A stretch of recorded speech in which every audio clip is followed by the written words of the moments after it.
మన ఊరు కాంపిటీషన్ కావాల్సింది ఒక 20 మంది నేషనల్ స్పోర్ట్స్కు సెలెక్ట్ కావాలని. మన ఊరు కాంపిటీషన్ కావాలా 5 లాయర్లు కావాలని. మన ఊరు కాంపిటీషన్ కావాలా 10 మంది డాక్టర్లు కావాలని. అది గ్రామం అభివృద్ధి అంటే. ఇప్పుడు గ్లోబలైజేషన్ వచ్చింది, ప్రపంచీకరణ వచ్చింది. వాట్సాప్లో గూగుల్లో ప్రపంచం అంతా ఉన్నది. ప్రపంచం నిన్ను పిలుస్తున్నది. Infosys, Apple, Deloitte, TCS, various బ్రహ్మాండమైన కంపెనీస్ ఇన్వైట్ చేస్తున్నాయి. ఒక మంచి ల్యాప్టాప్ కొనుక్కొని మనకు ఎస్ఆర్ నగర్లో అమీర్పేటలో ఒక 6 నెలలు ఉంటే 6 మంత్స్ నీది కాదని నువ్వు C++, జావా లాంటి మంచి మంచి కోర్సులు నేర్చుకుంటే వర్క్ ఫ్రమ్ హోమ్ ఇంట్లో కూర్చొని 1 మంత్కు 1 లక్ష సంపాదించవచ్చు.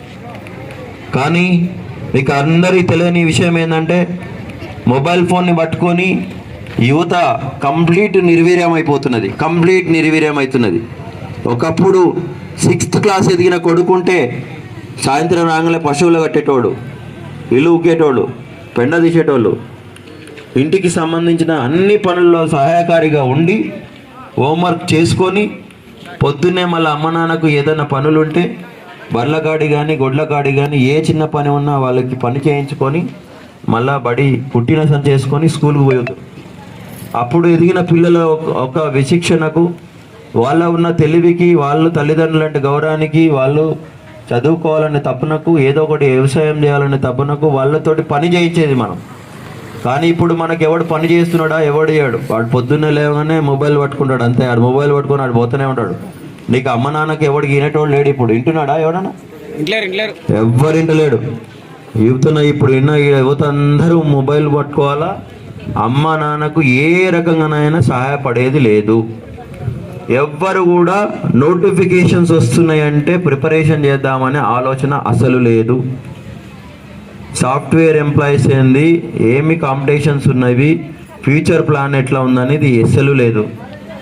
ఏమన్నంటే ఇన్స్టా పెట్టుకున్నామా, ఫేస్బుక్ పెట్టుకున్నావా, మామూలుగా ఇన్స్టాగ్రామ్ పెట్టుకున్నామా, దాని మీద చాట్ చేసుకున్నామా, కంప్లీట్ మొబైల్కి అడిక్ట్ అయ్యారు. సో మీరు అజాగ్రత్త పడి అసమర్థతగా ఉంటే మీ పిల్లలు మీ చేతికి దొరకరు. మూడో విషయం ఏంటంటే అందరూ కూడా మొబైల్ ఫోన్లలో బెట్టింగ్ యాప్స్ అలవాటయ్యారు. పిల్లలందరూ కూడా వాడు గేమింగ్ ఆడితే డబ్బులు వస్తాయని ఎర చూపిస్తాడు.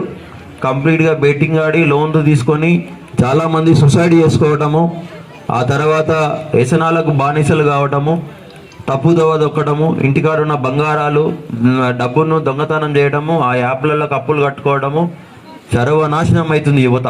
దేనికి పనికి రాకుండా అవుతున్నది. మీకు మగపిల్లిగాడు ఉన్నాడు, ఒక నేను